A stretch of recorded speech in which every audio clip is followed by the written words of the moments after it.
Welcome to Wager Talk's last call. If you guys were listening yesterday, yes, I am still in a hostage situation, all jokes aside, in northern Florida at my dad. So pardon any technological issues, any lighting issues, etc. But I did find this K-State shirt in the closet, so I was pretty happy that I get to wear that. Rub it a little in John Murray's face. He'll be joining us here shortly, as well as Steve Merril. But first and foremost, we've got VR, Yannie the Greek, Ace, the man of many names, off an absolute heater. And I see he's repping today as well. He's got the 76ers and the Philly hat on, but no Eagles gear. Explain yourself, sir. Here's why. I can't get myself to put on anything Eagles, because when I lived in Philadelphia, you got to remember, I was bookmaking. So I was anti-Philadelphia. All I wore was Dallas stuff, even to instigate stuff. So they bet more on the Eagles. So I was betting against the Eagles more or less every week because they were betting them at any number. So I just can't get myself to do it because I think my friends would do nothing but take a picture of it and just say, you hypocrite, you scumbag. How can you hate on the Eagles all those years and now you're jumping on board? So out of respect to my past, I can't do it. I get you. I totally understand it. VR off a nice heater yesterday. Between he and Art DeCesar, they gave us 6 public sides. They went 5-1 on the closing number. I got a bad number on Michigan State. That is my fault for not waiting closer to tip-off. Art DeCesar had sent us a text, and it closed 7.5. Nice 3-pointer at the buzzer. If you had a Rutgers ticket in pocket, I did not get to cash that one, but very good day for VR as well. Right now, he's over in the Steam Room. Premium subscribers for his packages over at WagerTalk.com get to join in for free. VR, what are you guys talking about over there this morning? I'm going over the year-to-date results because we have to cover those. Going over money management through this year coming up because I'm coming off a losing year. My second over the last 10. I tell you when I win, I tell you when I lose. So I was really excited about 2025, and I want to make sure that we start off on the right foot. So we're going over the money management. I was able to share with them a new group that I'm working with, so I kind of tried to get some accounts as well because I love the guys that are in there. And I'm going to be able to share all the player props. I have probably like 20 or 30 player props.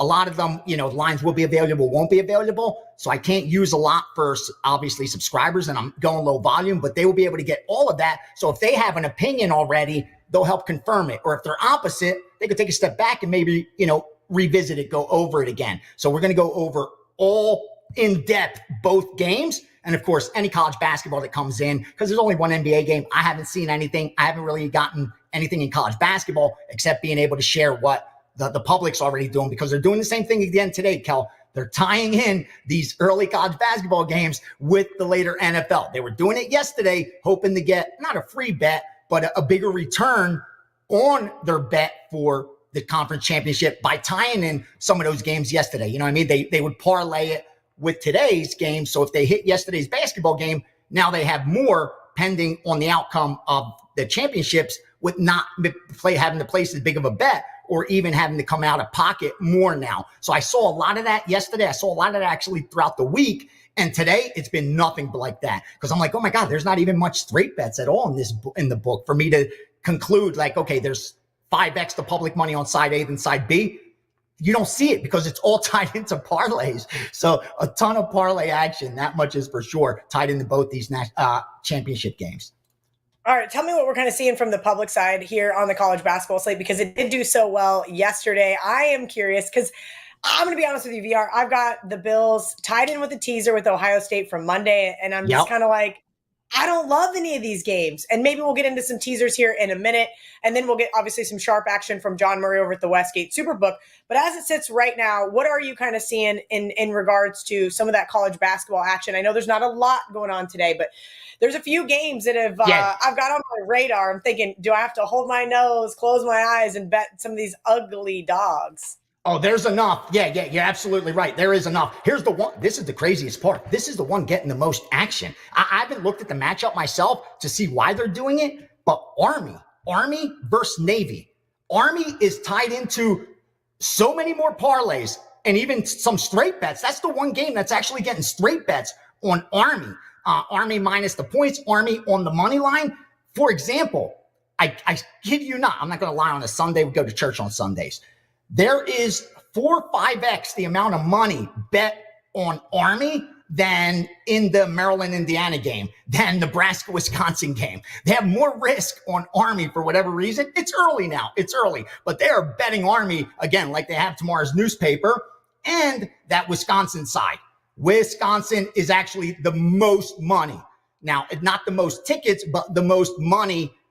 And that's not sharp money. It's a ton of public money betting Wisconsin. Those two, I would say, without a doubt, are the biggest that stick out. And then a few smaller ones, which is rare. They're betting a dog. They're betting Wagner in those added games, which, again, you rarely see that. That's all one-sided. And Tulsa, a dog. They like the Tulsa side.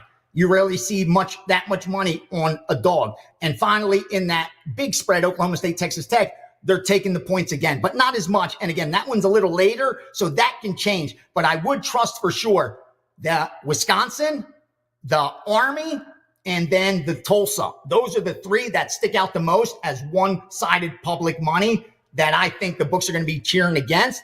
Again, not too big of decisions because everything's going to be on the championship games, which is why I wanted to go first today, so then I could listen to John Murray come on next and see what he's going to share. But that's what I got going on so far in college basketball. And again, nothing on that NBA game. And in the NHL, they are parlaying the NHL. They're parlaying the Rangers because it's an early game. They're parlaying the New York Rangers, home favorites, and they're betting even the Ottawa, the two early games. The later games aren't getting anything. Like they're adding Winnipeg and they're adding Vegas, but those are later. But the early Rangers and Ottawa, if there's a split, if one of those home favorites lose, a ton of parlays are going to be wiped out. A ton of championship parlays will be wiped out. So those bettors will be forced to go back to the window and get money down on the NFL games. That's what I'm seeing as of 9 a.m. here in Vegas. I love it. So you mentioned going to church. This is like going to church. We got the pastor, Vegas runner up preaching this morning. What you should be doing, what you should not be doing. I love it. I love it. I love it. All right, so because you did mention some of those props, and I know you gave out a ton on the Steam Room for your premium clients. Because I don't have a lot of action today, and I do some stuff with the guys over at Splash Sports. I got a little jingle in my pocket from winning one of the Kelly and Murray pools. I'm like, all right, maybe that's what I'll do. I'll throw together like some player props, some things I want to cheer for. And the player props are interesting to me because usually I get something from you or I get something from Andy Lang or I'll text Ariel Epstein, kind of see who's doing what. One of the things I've learned is to kind of be a contrarian, right? You want to look towards unders. You want to look towards those players that are not high profile. But even like guys like Saquon Barkley, the last couple of weeks, he has just hit a threshold. Seeing him at like 130, 135, these books have finally said, okay, we have enough. I mean, what should we be looking for here on this conference championship Sunday in terms of player props? We always say you don't want to be catching a falling knife when you're buying stock or crypto. Like if it keeps coming down, it's scary to try to catch that falling knife because that thing could keep going. Same thing in sports with streaks. When someone's outperforming the betting market, when they are even defying probability, kind of like what Barkley's doing, where it's just an auto bet. It's an auto bet. You just fire and you're cashing. Eventually the market does catch up, but I don't want to be the guy that's trying to just cash one bet. Because if you're betting a streak to lose, that's the most you're going to do. Like if you're riding a streak, you could cash 3, 4, 5, 6, 10 times in a row. But if you're betting anti-streak, dude, the most you're going to do is cash that one ticket. So I try to stay away from those until it gets really overboard. Like you're like, okay, even with the shade of a bias, it should only be up to minus 120. But they're like, we don't care. We're throwing it out there minus 150. Then I'm forced to get off the couch and fire because I know like this kind of edge I'm not going to have very often. And even if I lose that bet, I'm comfortable losing it. But right now, if that's not the case, I won't do it. Like just because they've adjusted it slightly, sometimes the market, again, we always talk about the long term. What is the long term? That could be a really long time of a much bigger sample size. So just like bettors, just like athletes, they could outperform. They could defy probability. They could outperform the market for a while. Eventually, we all come back to the mean. That's math. None of us can overcome it. But in the short term, you could keep outperforming, and that's what I try to stay away from. And you also said something else that is really important, that the sharp bettors tend to come in and bet those unders, and that's why they're not really rushing to the party. Again, it's a zero-sum game, so everyone's I'm betting again. It's not like we're all teaming up and betting together. So if there's a number that's off, you're going to want to get it before someone else does. But there's also an understanding that there's so much public money that's going to be overwhelming that I don't have to be first. That even if I miss the first number, the public's going to come in and bet it and help me get that number later, if not even better one. We see it in college basketball sometimes. I talked about it with totals. More importantly, where when it moves so significantly, if you like that under and it moved too much on the under, sit back. High probability, especially if it's a high profile game, you're going to get public money over, coupled with those groups that have a huge middle. They're going to see some opportunity to limit their risk and maybe hit a middle. So the line will come back. So with these props, don't fear if you miss the opening number, because today, that's where the money's coming in. That right now is where all these prop bets are being bet. The early stuff, it's guys that bet every day and even some, sharp money. But if you're looking to take advantage of some soft lines, you can actually do that when it comes to championship games, when it comes to the Super Bowl, late, because of the bias of bettors betting the overs. Probably 8 out of 10 of my prop bets on the Super Bowl are unders. You know what I mean? Not by design. It just works out that way. But I'm not afraid to bet an over. And real quickly, I'll give you one so I don't forget it, because I actually sent that to subscribers. And that was Khalil Shakir. We bet over receiving yards, 54.5, 55.5, 56.5. So they really like him. And they bet all his over props, like receptions over, longest reception over. So they're thinking Khalil Shakir has a big game today. That's one that really stuck out. Now we got more to cover, but I didn't want to forget that one because I did send it out as a 2% play to subscribers. I'm not sure if it's still available, but I gave that a little earlier in the week. So if it's not there by a yard or two, give it some time. We got a couple hours till kickoff. Some over. Oh, we bet over. So sorry, that one you probably will miss. But if we're on any under and the number's still there, you'll probably get opportunity later as we approach kickoff. Love it. VR, let's see. There's just so much to cover on a beautiful Sunday like this. Again, you guys are over hanging out in the steam room, so I'm going to let you go here shortly. Any questions in the chat, we will have John Murray or Steve Merril answer. VR, Go ahead and leave our audience with anything that you think is very pertinent information, and then we'll see you Wednesday on Bet On It. And right now, I swear to you, Kelly, Shakir most receptions at plus 300. Shakir most receptions at plus 300 just came out on the screen now. I don't know if 300 is available. But again, those props, they bet smaller. So like something they'll bet, let's say arbitrary number, 1 unit, they'll bet like 0.25, 0.50 the most on these kind of props because they spread them so far out. Here's what I got so far that I've confirmed. There hasn't been resistance because a lot of times these groups don't agree. And more importantly, sometimes you'll see like it's a setup to come back and get a better number. Whenever they're betting overs earlier, that's what worried me about the Shakir move. Are they really just jacking that line up and then they're going to come in and 10x it under later? That hasn't happened. And with them betting Shakir, again, seeing it on my screen, it just gave me a bit of relief. Not that, it's going to win because of that, but at least I know that is the sharp side. So here's a couple more for you. Kansas City, Isaiah Pacheco, under 8.5, good till minus 130. Austin Eckler, Washington, receiving yards, over 22.5, 23. So Eckler expected to do some damage there. Mahomes, interceptions. I know that's a popular one. Under a half, up to minus 125. Again, I haven't looked at the price, but they're looking under 125 to go up to 125 on under a half. And then I see a lot of these are overs. And there you go. Longest reception for Saquon Barkley. Longest reception over 8.5, up to minus 140. So they're willing to go over 8.5, up to minus 140. And Ty Johnson. This one I'm actually really looking to get down on. Rushing and receiving yards over 19.5, and 20. So Ty Johnson over rushing and receiving yards over 19.5, up to 20. I think they're comfortable taking. Those are the bigger ones that, again, I confirm are legit. Even if you see a little resistance, it's not because they're jumping off the other side, or they're 10xing it elsewhere. Those I could confirm with certainty. And a long shot for you, Marquise Brown's receiving yards with that plus 60, I don't even know how to read this stuff. 70 plus at plus 350, whatever that even means. So just seeing like some of those bigger dog ones that they're betting. Yeah, that's what sticks out the most. I love it. I'm going to go find some of these right after the show. So good news is kickoff. Tip-off for college basketball is in 44 minutes. But we got plenty of time before the NFL kicks off today at 3:30 Eastern, 12:30 Pacific. VR, WT.buzz/VR if you're looking to become a premium subscriber and get free access to his Steam room. He's moving that to Saturdays. And yes.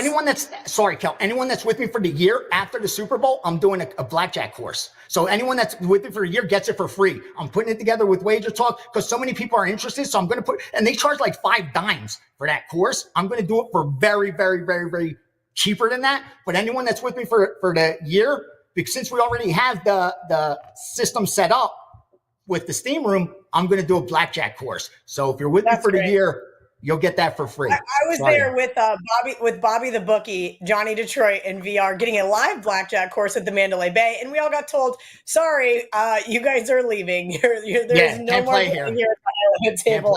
I'll have to have Johnny find that video. It's old, it's grainy, but it's great. VR at Greek_Gambler on X and Instagram. At Greek_Gambler7 on TikTok. He puts out a ton of information for you guys for free as well. So make sure you guys give him a like. Hit that smash button so you do not ever miss another episode of Last Call on VR. We'll see you Wednesday on Bet On It.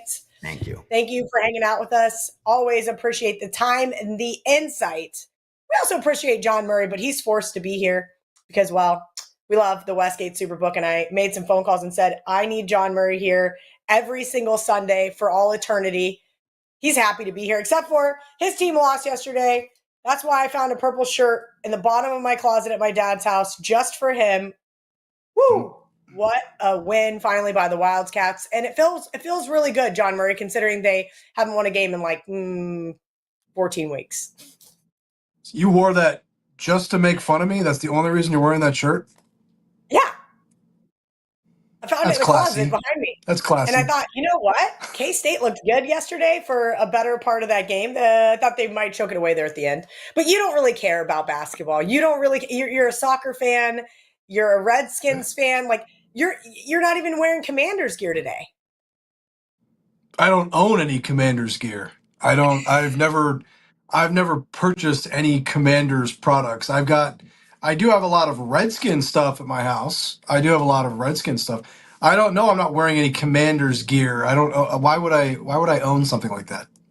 Our good friend Kelly Lee bought me a team in Redskins color shirt a few years ago. I should have brought that up with me so I could wear it on today's show. They are the most bet underdog at the Westgate Superbook, aren't they? Yeah, for sure. You know, I'm pulling it up right now, but the Commanders are a very popular dog today, right? There's a lot of money on them. Ticket count's pretty one-sided. I mean, I know your followers get all bent out of shape if you tell the ticket count, but it's like 2/3 of the bets are on Washington here at the Westgate Superbook, and Washington money line is a very popular play as well. The over is a very popular play as well. So Washington, the consensus from the public is Washington is going to score a lot of points in this game, Kelly, and they're going to win the game. That's the way it's being bet here. I agree that that's the consensus. And if Washington's going to win the game, that's how it's going to have to be. But you sent a text to our group, our survivor group, in fact, with your buddy Joff and Chris Thurston this morning. You said you guys saw a sharp group take the under 47.5. So I basically put more on that than I had bet Washington on Sunday night. I got early on Washington, thought, all right, I love this 5.5 spread. And then everybody decided to join me. And now, of course, I don't love it as much. But I did bet the under, which I think bodes well for the Eagles. So do you think it's okay for you to air our dirty laundry on your show? Like that was a text to a group of people, and now you've just repeated it to everybody? Is that? Let me read some of the other texts from the group. No, I don't want you to read what I write in text messages. No. Wildcats bitches. Those are private conversations. I sent last night. I waited like 4 hours after the game so that he and Joff, the Mountaineers fans, I said, okay, don't rub it in right away. Let the pain cool off here for a few minutes. I know they're newly ranked.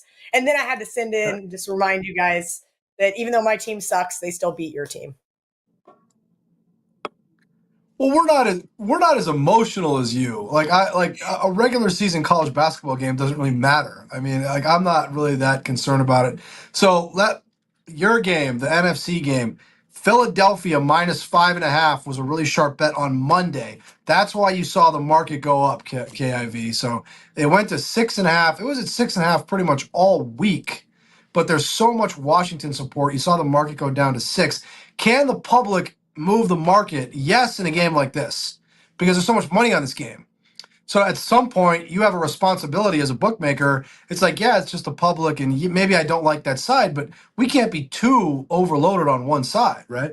So we lowered the price, we lowered the money line, and then Kelly mentioned it, private conversation, a private text message, but we did take a really sharp bet under 47.5. This morning we're at 47. We still need the under big, though. The public is all over the over. Of course, they're all over the over because it bodes well for the Washington football, whatever their names are. John, you also sent a text in that group about Washington Commanders. Yes, about I was surprised to see Matthew McConaughey, big Redskins fan. I had no idea that he was. He's a big Redskins fan. I saw that this morning. He had his little Commander's jacket. Kevin Durant. Kevin Durant is a big Redskins fan. I know when my brother was working for the Redskins like 10 or 12 years ago, and RG3 got hurt. Imagine that, you know. So our RG3 went back to the locker room, and my brother said that Kevin Durant just came down from his seat and just walked on the field, and the security guys were like, "Hey, where's your credential?" And he was like, "Dude, I'm Kevin Durant." And they just let him in, and he just went back into the locker room to check on RG3. Yeah, Kevin Durant. Kevin Durant's from Maryland. He's a big, big fan. I guess I should have put 2 and 2 together. All right, John Murray, you did send another text in that group about a futures bet. Now, you and I disagree on futures bets. You say you should roll the money line over. I say you should just bet it. That's an inside joke from Kelly and Murray. Of course, you should probably just roll it over. It usually is much more profitable than taking it. But I was kind of surprised to hear this, that a sharp group that you respect bet the Bills plus 280. So let's talk about that. It's a good call out by my co-host there. They bet Bills plus 280. That doesn't mean you should bet the Bills plus 250 or whatever you have access to.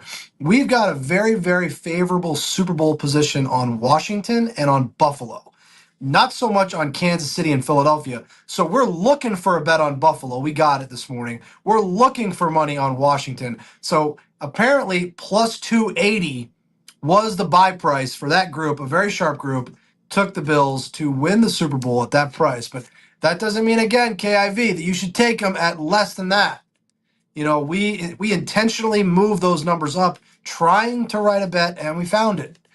And I still want to see us write some money on Washington to win the Super Bowl because we've got a very, very favorable position on them. And when you have a position like that that's so good, you want to write some money on that one and improve your position on the other 3 teams. See, I always try to explain to people, and maybe my terminology is wrong. I always say the bookmakers try to bait you into what they want you to bet. And everybody's like, oh, no, it's not. And I'm like, well, it's not necessarily a malicious thing, but you guys hung a plus 280 on the Bills because you were looking to offset some of that Kansas City money. So in other words, that's right. You guys threw the No, that's totally true. I mean, we do so well on Buffalo and we don't do well on Kansas City that it helps us to write that bet on the Bills. I mean, if the Bills do win today, that would be very good for us overall in the future book. And if Kansas City wins, well, at least we pocketed that Buffalo money. And it's the same thing with the Washington-Philadelphia game today. Okay. So how favorable is Washington winning for you guys? If the public side comes in and beats the Eagles, knocks them out, does that concern you? Because then it's just going to be all Bills, Kansas City, or Kansas City money? If Washington wins this game today, we would absolutely lose on the game today. That would be bad for us. There's a lot of public money on Washington. But like I said, it would set us up so well in 2 weeks. We would have such a good position on Washington in the Super Bowl. But we're rooting for Philadelphia today. I mean, our best case scenario today would be Philadelphia wins the game. And interestingly enough, we'd love to see Philadelphia, if they're going to win and they're going to cover, from our perspective, they might as well cover all the teasers too. Because I've seen a lot of people teasing Washington up to Ugh. 12, 12 and a half, etc. So our best case scenario right now would be the Eagles blow them out and still somehow stay under that total. That's a fine line. I mean, for Philadelphia to win by 14 and keep the game under, they would basically have to completely shut down the Washington offense. But that would be the best thing that could happen for us. That's interesting. I didn't get a chance to talk with VR about teasers because he and I had so many things to go over. In terms of teasers, especially once the public gets involved, as you mentioned, there's so much more public money involved in the divisional round and the championship round, and of course the Super Bowl, March Madness, the Masters, things like that. These big type tournaments, and towards the end of the season. How do you guys write things like teasers? Right. So I think there's no value betting teasers pretty much across the board at any book in Vegas or any book outside of a couple of other shops, we'll call them, that may offer minus Okay. 120, right? So you guys are writing teasers. Why did you smirk when you said other shops? You kind of smirked. Did you catch that? Because I like to keep it PC for Nevada gaming, because I would never want to jeopardize you being able to come on my show. Okay. John Murray looks like Canelo Alvarez. Oh my God. Oh, I've never seen it. And now I can't unsee it. This is great. I'm going to text that's our not true. side by side. That is wonderful. I'm stealing that. All jokes aside, talk to me about these teasers and why people should not be teasing the Commanders to a horrible number of 12. No, because you're not. Look, I say this, and now Philadelphia's going to win by 11, and all your listeners are going to get their what's in a wad, right? But and then you're going to go famous on TikTok again. That'd be great. I love TikTok. Apparently, no, it'd be when you're teasing, you want to go through the key numbers. The key thing to remember is no matter what numbers you're going through, they charge you the same for 6, 6.5, 7 points. It doesn't matter if you're going from 1.5 to 7.5, or if you're going from 6 to 12. Costs the same. So you don't really. I don't think you shouldn't be teasing a game like this through what I don't really consider to be key numbers other than 7. Obviously, that is a key number. But I know I wouldn't tease Washington here. But that doesn't mean that they can't lose by 11. I'm not saying that never happens. I'm just saying I don't think that's a plus money bet for you to make. Now, Buffalo is a good teaser option. Buffalo, right now, we've got the Bills +2. A lot of the market has 1.5 all week. So actually, you could you could do a 6-point teaser, take Buffalo up to +8. Now you're cooking, KIV. Now you're going through all the key numbers. It's a bit of a high total of 49, but these games generally end up being pretty close. It's hard to really picture either one of these teams running away with this game. I got to think this AFC Championship game is going to come down to the end, and it's going to come down to who doesn't make mistakes, who doesn't beat themselves the way Baltimore did last week. That's how I see the AFC game ending. Okay, you guys are booking 10-cent lines right now over at the Westgate Superbook on these two games. Talk to me about the importance of that and why the Westgate's basically, giving out nickels and dimes here all football season long. I mean, it's been crazy. You guys were booking at -108 during the regular season. You guys are booking at -109 during college football. Talk to me about the significance there and why you guys chose to do that. We only do it on the day of the game, but I think if you live in Nevada, you're doing yourself a disservice if you're laying -110. If you want to bet Eagles -6, why would you bet -110 somewhere else when you can bet -105 here? That doesn't make much sense to me. Same thing if you want to bet Buffalo. I'm looking at my screen. Looks like a lot of the books are at 2 right now. But wouldn't you rather play +2 -105 than +2 -110? I certainly would. The reason we can get away with it is we think that by a Sunday morning that the market is so good that we're okay with reducing the VIG. We're fine with it. And we actually had really positive NFL results this season on straight bets, Kelly. Straight bets, we did even better than we did last year in terms of hold percentage. Despite reducing our VIG, we still did better. Now, parlays were another story, my friend. Yeah. We did not do so well in NFL parlays this season. But straight bets, we did very well. Good to hear. I'm glad you guys didn't get completely killed. I think we've finally seen it level out. And college basketball has been pretty good to me. So I wanted to touch on a couple of college basketball games for today. I know there's not a lot, but there's some good early games in the Big Ten, and there's a really garbage game in the Big 12. VR had mentioned he saw a lot of public sides here. Can you drop some public sides today on the hardwood before we let you go? Do you want me to just give you games that have already started so you can complain, or do you want me to give you games that are coming up later? That was last Sunday, and I was very frustrated that we didn't get that information before it took off. But I think I thought I gave you TCU last Sunday. Didn't they win outright as like a huge dog? And they won outright. Didn't they win the game? $0 moneyline dollars. Well, that's not really my fault. I can't log into your accounts for you after I tell you what to bet on. Can I? All right, so I don't think so. That'd be a big gaming violation. I'll give you two. I'll give you two picks real quick. Okay. Yeah. That's the one. So Nebraska, they took 8.5. They took 8. Nebraska's at Wisconsin. We're at 7 right now in that game. And this is a fun one. This is always a fun game. I've been to this game, actually. I've been to an Army-Navy college basketball game. Pretty cool experience. They laid Army -2 and 2.5. Right now, Army is -3 against Navy. Army-Navy game in West Point. That'd be a fun game to go to today. I think I'd rather be there than in Philadelphia for that game. But should be a fun day of football. It'll be a fun day. Philadelphia is a great place to watch a game when you have money on the Eagles. I only bet against the Eagles in Tampa or in New York, and that was not good for me either one. All jokes aside, John Murray's the best. He hangs out with us every single Sunday here on Last Call. You can also catch him on the WagerTalk and Kelly and Murray TikTok, where he pisses off all the Kansas City fans every single week. It's wonderful. He has gone completely viral. I don't know if he loves TikTok, but TikTok loves him. And, well, that helps all of us, in the social media world. We'll see you Friday, John Murray. We're going to film Friday this week. Friday, right? But Kelly, I got to tell you one last thing. Next Sunday, I'm going golfing with the boys because there's a harrowing bye week next week. Yes. Great, because I won't be here. I'll be on the golf course. Super Bowl Sunday, I'll see you, kid. Yes, we'll see you Super Bowl Sunday. Hit him straight, John Murray.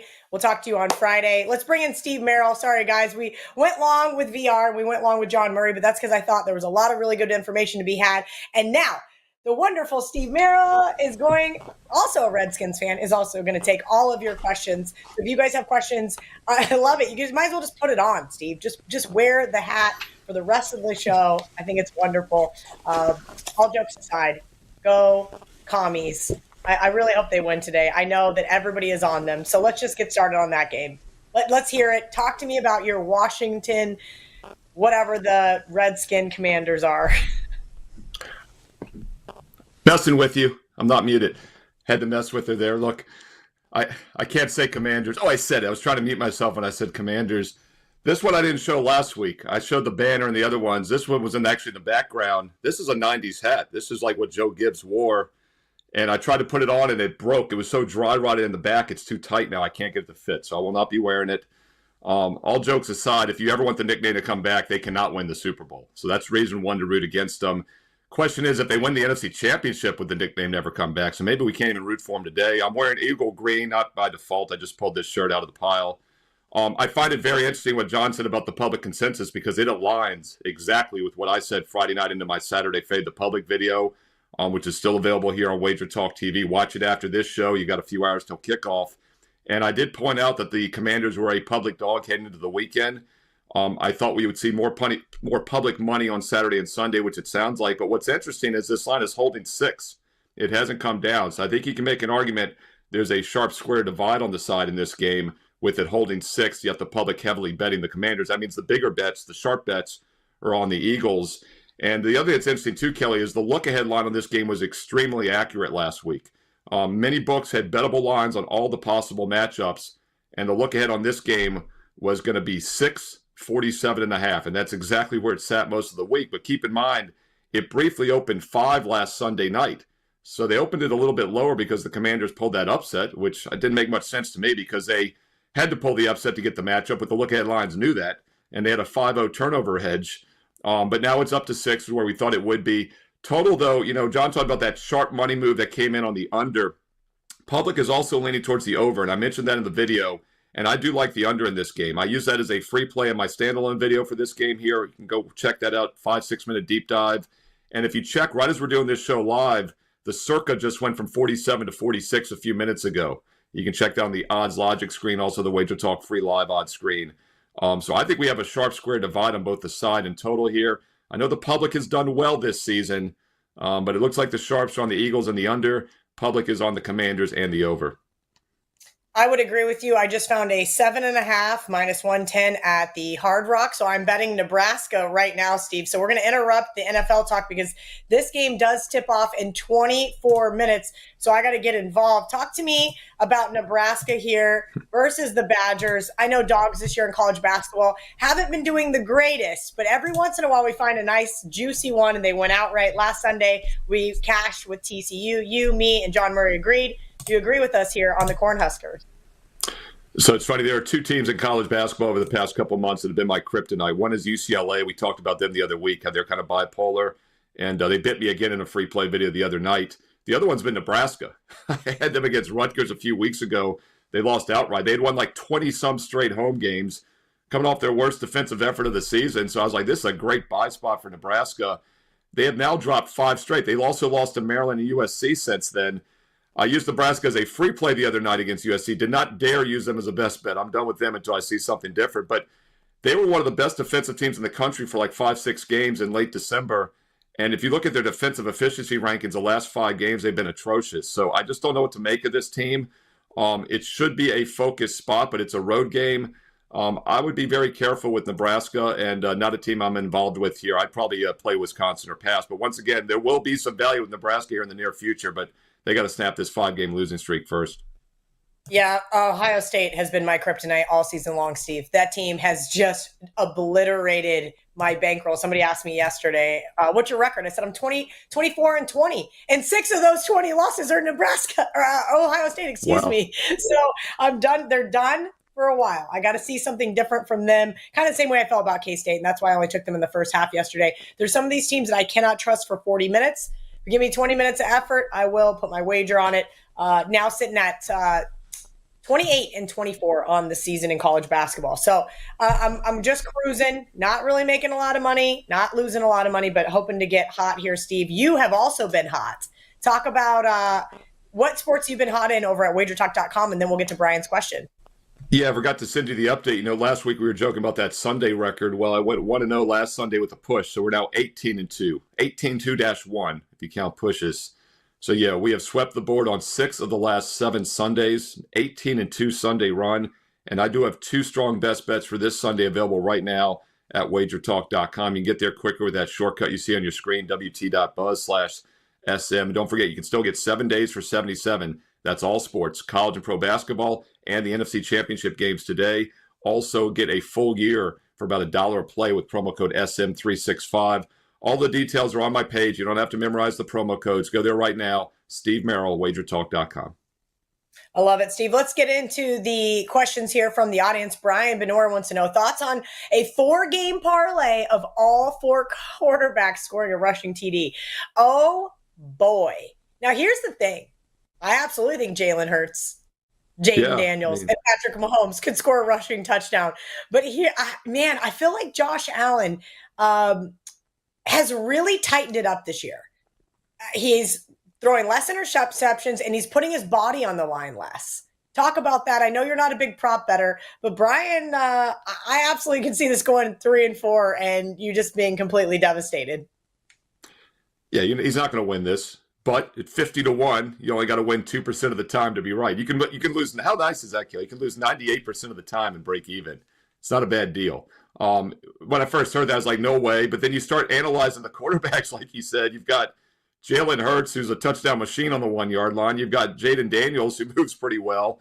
And then Mahomes. And I actually think Josh Allen is a good mobile quarterback. And maybe not as much doing it this year, but you do have 4 of the better running quarterbacks when they want to be in the league.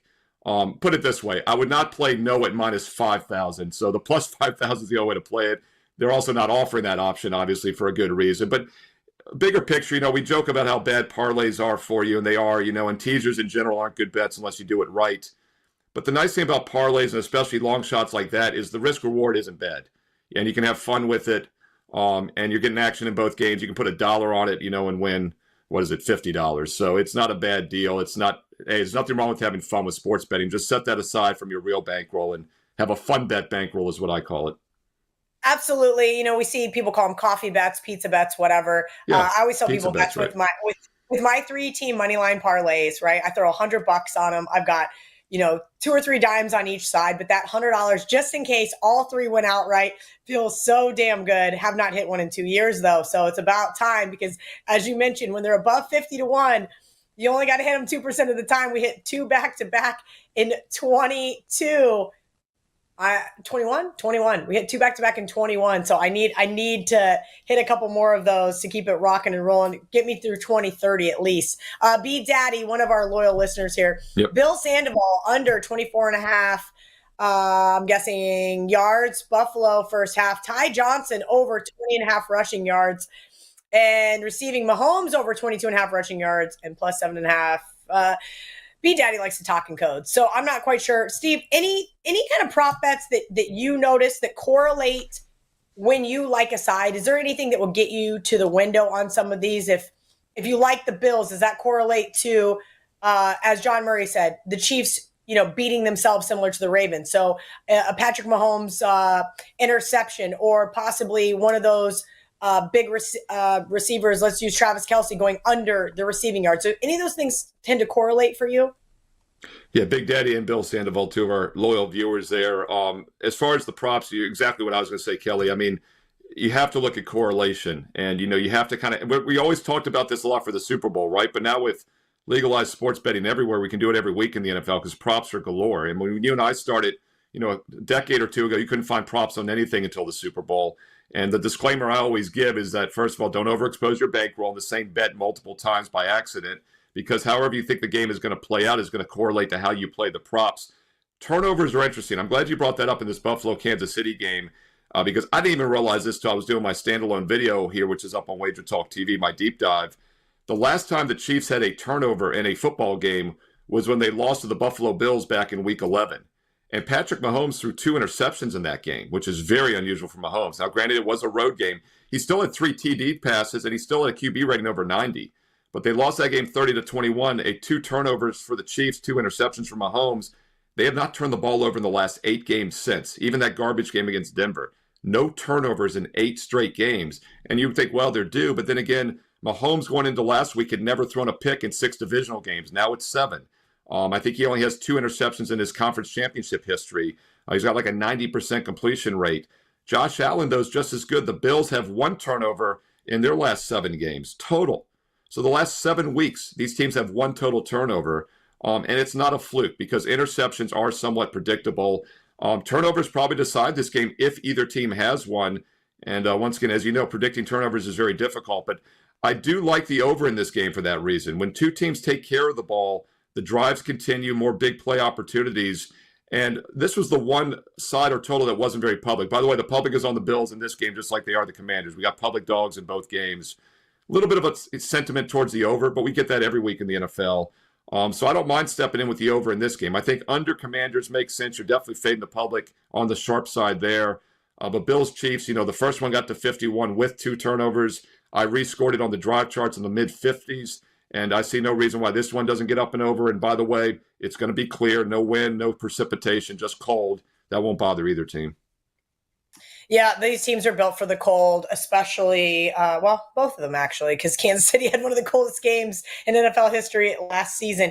Steve, 16 minutes before some more college basketball tips off. Is there anything else on your radar today? I text Joe Ranieri, our producer, and I said, Joe, this is a lot of points for your Cowboys. I mean, I know they're bad, but this Texas Tech team has had some moments where they've faltered as well. I think this is a huge number to cover, but then VR pops on and says, hey, we saw some public money coming in on Oklahoma State. They agree with your sentiment. This is a lot of points. I've been looking at teams in the first half, right? Again, I like teams that I know I'm going to get played for 20 minutes. Texas Tech seems like one of those teams that comes hot out of the gate, and maybe that ends up being the play. Maybe I don't get to the window with Oklahoma State. Maybe they get in the second half, get caught up late. Maybe I should be looking at the Red Raiders here in the first half. It's interesting because I think a lot of times momentum carries over from the previous game or vice versa, and you can kind of look at the Texas Tech run right now. They've won 5 of their last 6. Their last 3 games have been wins. Road win at Cincinnati, which was a quality win on Tuesday, and they've played really well offensively. So I do think they get off to a decent start here. I project about a 20-point win for Texas Tech, so I'm not in a hurry to take I don't think there's any value with Oklahoma State at this number. And this is a Cowboys team that has struggled this year. And the thing about Texas Tech, back in the day when they made the national title runs, they were such a slow-paced, good defensive team. They still play slower than average, but offensively, they're one of the top 5 offensive efficiency teams in the country this year. And as you know, Kelly, when you're laying big numbers, whether it's college football or college basketball, you want a team that can extend offensively. And Texas Tech has that front door cover potential. We don't talk a lot about front door cover potential, but they do have it. And it's also an interesting tempo matchup because they do play slower half-court basketball still, and Oklahoma State likes to play up-tempo. So not a lot going for the Cowboys here. If you're going to play it, I would lay it. And this line has gone from 17 up to 18 and a half, so I think the sharp money agrees. Yeah, I think I'll be looking at the Red Raiders in the first half. Maybe take a peek at Army as well. Anything you want to leave our audience with, Steve, before we let you go? I've actually seen Navy play. At the end of December, they played here against William & Mary, and they're a feisty little team. But like John said, it does look like a little bit of sharp money is coming in on Army in that game. So that looks like probably the correct side there. Nothing else jumped out at me in basketball. I'm really, the NBA had only 3 games Friday. They have only 1 game tonight. I won with Portland actually on Friday. I'm not using that game tonight against OKC. They should be in a focus spot, but not laying 14 on the road against anybody. But a huge NBA card yesterday. And like you mentioned, Kelly, basketball is here. Yesterday was the first Saturday. We didn't have college or pro football in like 6 months. So if you want to make, I know we're talking NFC, AFC title games. I do have 2 strong best bets in both. We're putting that 18-2 Sunday run on the line with both games today. But basketball is your bread and butter daily moneymaker, and you can still get 7 days a night for $77. That offer expires after this week, and it goes back to the normal price of $99. So try a 7-day for $77 special. You see all those pretty faces on there. You can do multiple cappers, by the way. It's not just myself, Steve Merril. You can do multiple cappers, save and win big. Right now, Steve Merril, WagerTalk.com. You can also get there quicker, wt.buzz/SM. And on the way out, if you're liking these shows, comment below. We read the comments. We reply back. Thumbs up, like, subscribe, and click that bell so you know when my free play videos go up each and every day. I'll have some college basketball content for tomorrow. Also, all those NFL videos are up here right now on WagerTalk TV. Awesome stuff from Steve. At Steve Merril, 2 R's, 1 L on social media. He does a lot of good stuff over on TikTok. The WagerTalk YouTube channel loves him and his YouTube shorts. I mentioned TikTok loves John Murray. Each algorithm's a little different on who they like and who they want to feature, but Steve does a great job there on our YouTube channel. All right, guys, this has been WagerTalk's last call. I hope you guys have a beautiful and profitable Championship Sunday. We'll be back next Saturday, and then I'm off to New Orleans for a week. And we'll see you guys for Bet on It on Wednesday. Wager Talk today, every single day. Morning Wager. Mark Zeno and Brian Power is also going to be up all next week. And Kelly and Murray coming out. New edition there on Friday. We'll see you guys Saturday morning as well. Hope you guys have a great day and cash some tickets.